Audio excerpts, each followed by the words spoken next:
Halo, assalamualaikum warahmatullahi wabarakatuh. Di sini kami dari kelompok 3 akan mempresentasikan materi tentang peradaban pada masa Bani Abbasiyah. Nah, saya perkenalkan terlebih dahulu siapa saja anggota kelompok dari kelompok 3. Ada saya, Miftahul Hidayati, dan ada rekan-rekan saya, Rini Lestari, Adinda Nadila Salsabila, Zulfanaili Inami, dan Jihan Risanti. Simak terus penjelasannya.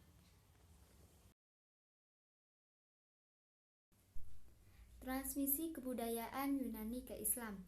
Salah satu karya terbaik yang mengenai sejarah Arab Islam ini yang ditulis oleh Pili Kahiti ini berjudul History of the Arabs, yang disebutkan bahwa periode Al-Mahdi dan Al-Rashid ini dikenal sebagai gerakan intelektual dalam sejarah Islam yang banyak dipengaruhi oleh peradaban Yunani.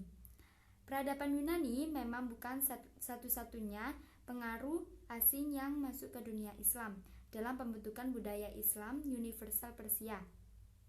Hiti mencatat pengaruh asing lainnya yang turut mempengaruhi pembentukan budaya ini, seperti India dan lain-lain. Titik tertinggi pengaruh Yunani pada masa kejayaan Daulah Abbasiyah ini terjadi pada masa Al-Ma'un. Kecenderungan rasionalistik khalifah dan para pendukungnya dari kelompok Mu'tazilah ini yang menyatakan bahwa teks-teks keagamaan harus bersesuaian dengan nalar manusia, yang mendorongnya untuk mencari pembenaran bagi pendapatnya dalam karya-karya filsafat Yunani. Kemudian pada tahun 830 ini, Al-Ma'un membangun seperti Bait al-Hikmah atau rumah kebijaksanaan, terus sebuah perpustakaan, sebuah akademi, dan sekaligus biro penerjemah, yang dalam berbagai hal merupakan lembaga pendidikan paling penting sejak berdirinya Museum Iskandariyah pada paruh pertama abad ketiga. Beberapa literatur menyebutkan bahwa masuknya pengaruh peradaban Yunani ke dunia Islam ini berawal dari pengajaran para filosof Yunani di negaranya yang dikarenakan perbedaan mazhab.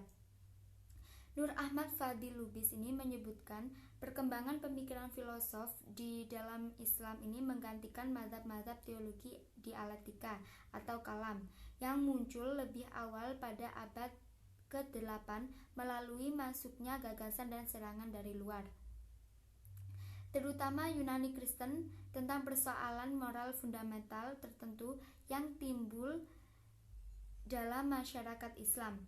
Persoalan moral ini berkisar khususnya pada permasalahan kebebasan kehendak manusia, kemahakuasaan dan keadilan Tuhan, dan hubungan Tuhan dengan alam. Oke, di sini saya akan melanjutkan menjelaskan materi tentang transmisi kebudayaan Yunani ke Islam.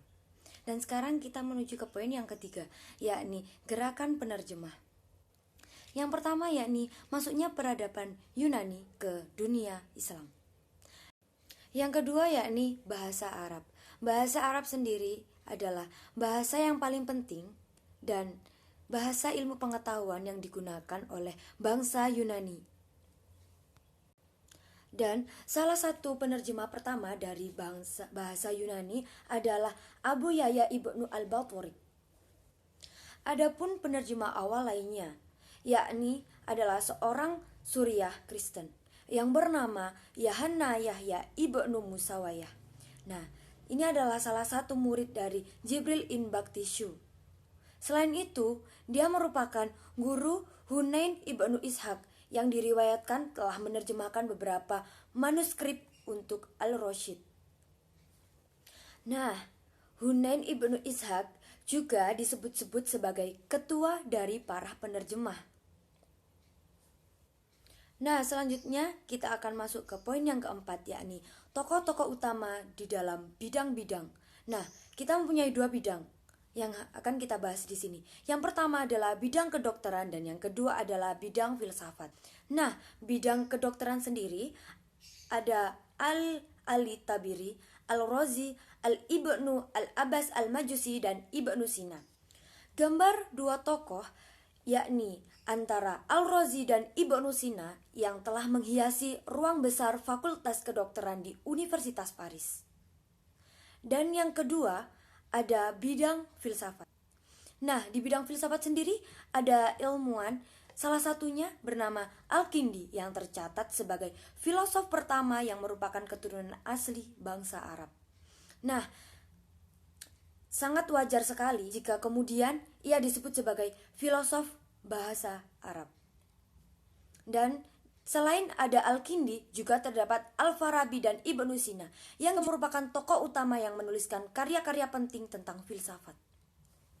Materi selanjutnya yaitu ilmu-ilmu keislaman dalam proses akselerasi keilmuan. Yang pertama yaitu perkembangan ilmu keislaman di masa Bani Abbasiyah. Perkembangan ilmu-ilmu keislaman pada prinsipnya telah mulai menunjukkan kegemilangannya di masa Bani Abbasiyah. Di masa ini, semua cabang ilmu pengetahuan menunjukkan peran-perannya, sehingga kalau kita buka lembaran-lembaran sejarah dunia di masa kerajaan Abbasiyah, akan kita jumpai hanya ahli-ahli dan orang-orang Islam yang terkemuka di masa itu, baik dalam ilmu geografi, kimia, fisika, matematika, sastra, bahkan kedokteran dan ilmu falak sekalipun.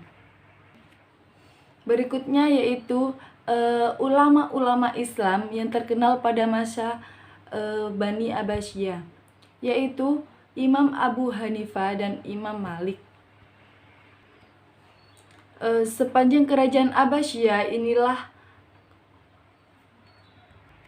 munculnya ulama-ulama dan filosof-filosof terkenal seperti Al-Farabi, Ibnu Sina, Al-Ghazali, dan lain-lain.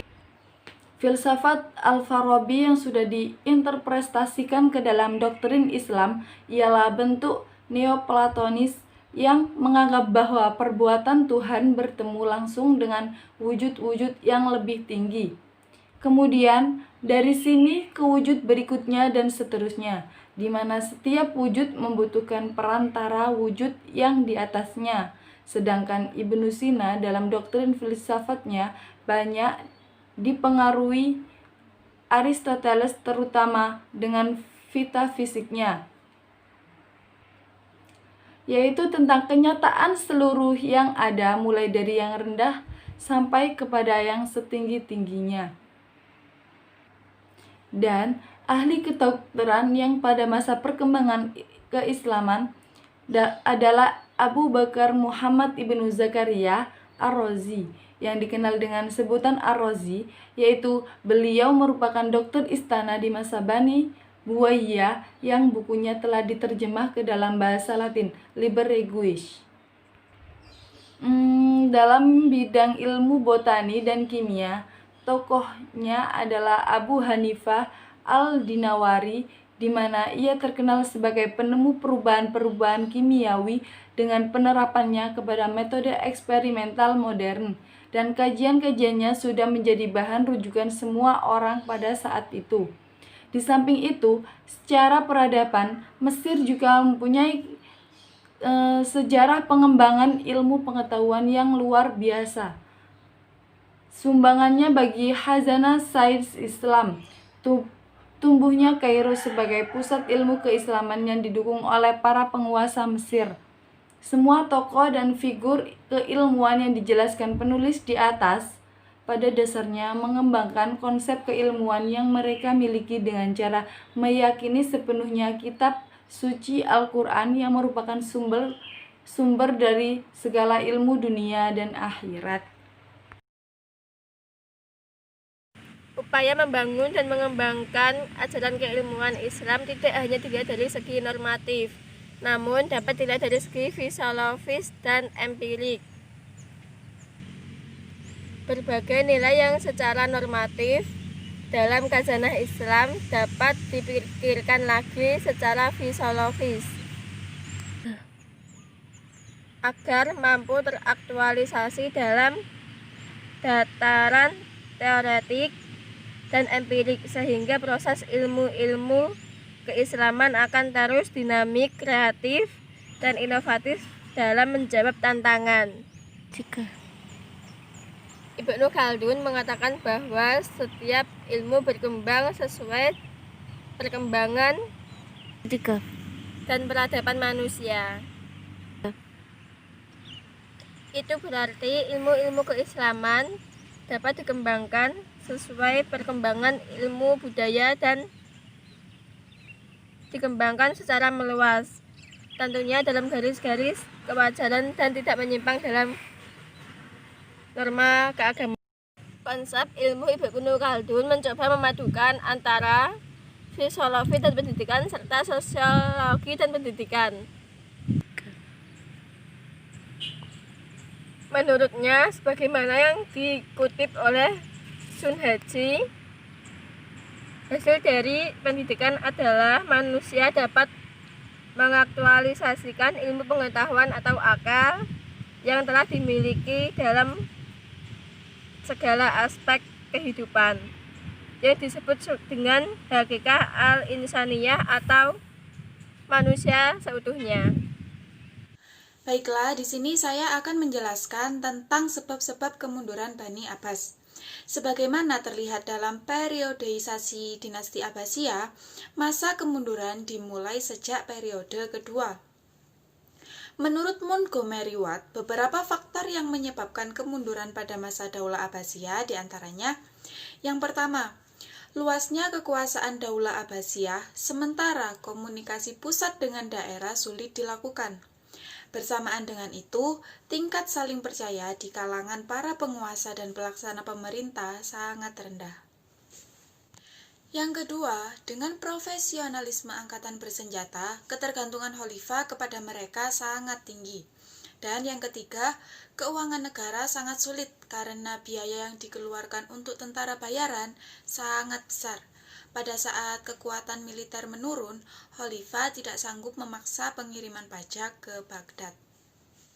Sedangkan menurut Dr. Badri Yatim MA, hal yang menyebabkan kemunduran Daulah Abbasiyah adalah: yang pertama, persaingan antar bangsa. Khilafah Abbasiyah yang didirikan Bani Abbas bersekutu dengan orang-orang Persia. Nah, persekutuan ini dilatar belakangi persamaan nasib semasa kekuasaan Bani Umayyah. Kedua-duanya merasa sama-sama tertindas. Setelah Abbasiyah berdiri, persekutuan tetap dipertahankan. Pada masa ini, persaingan antar bangsa memicu untuk saling berkuasa. Kecenderungan masing-masing bangsa untuk mendominasi kekuasaan sudah dirasakan sejak awal Khalifah Abbasiyah sendiri. Yang kedua adalah kemerosotan ekonomi. Khilafah Abbasiyah mengalami kemunduran ekonomi bersamaan dengan kemunduran di bidang politik. Pada periode pertama, pemerintahan Abbasiyah merupakan pemerintahan yang kaya dan pemasukan lebih besar daripada pengeluaran, sehingga Baitul Mal penuh dengan harta. Setelah khilafah mengalami periode kemunduran, negara mengalami defisit anggaran. Dengan demikian, terjadi kemerosotan ekonomi. Yang ketiga adalah konflik keagamaan. Konflik keagamaan yang muncul menjadi sentra pada masa khilafah Abbasiyah, sehingga mengakibatkan perpecahan berbagai aliran keagamaan seperti Mu'tazilah, Syiah, Aswaja, dan lain-lain. Kelompok-kelompok lainnya menjadikan pemerintahan Abbasiyah mengalami kesulitan untuk mempersatukan berbagai paham keagamaan yang ada. Nah, sebab-sebab kemunduran Bani Abbas yang terakhir adalah ancaman dari luar. Selain yang disebutkan tadi, ada pula faktor-faktor eksternal yang menyebabkan kemunduran dinasti Abbasiyah lemah dan hancur. Yang pertama, perang salib yang berlangsung beberapa gelombang menelan banyak korban. Konsentrasi dan perhatian pemerintah Abbasiyah terpecah belah untuk menghadapi tentara salib sehingga memunculkan kelemahan-kelemahan. Nah, yang kedua adalah serangan tentara Mongol ke wilayah kekuasaan Islam menyebabkan kekuatan Islam menjadi lemah. Apalagi serangan Hulaguhan dengan pasukan Mongol menyebabkan kekuatan Abbasiyah menjadi lemah dan akhirnya menyerah kepada kekuatan Mongol. Bagaimana nih dari penjelasan yang sudah dijelaskan oleh teman-teman saya di kelompok 3. Apakah dari kalian semua masih bingung atau mau bertanya? Silakan kita diskusikan di grup WA. Terima kasih. Wassalamualaikum warahmatullahi wabarakatuh.